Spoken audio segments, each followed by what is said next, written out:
આ જગતના નાથનો સીન વાળે ના વાળી લાવું તો બાપા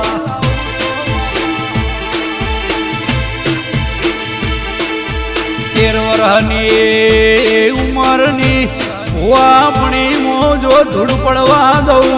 ઉગતા આવડ્યું મને ગોગા નશે તો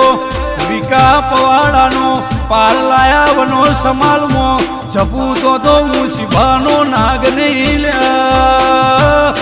ગોગો આયો લ્યા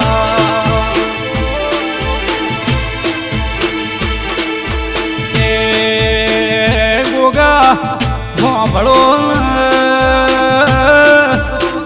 મારા શિભાઈ ના વનું ના ચાલતું ગોગા મારા શિભાઈ ગોગો હતો એ તો વૈકુંઠ જો પણ ગોગા હું એકલો જોપ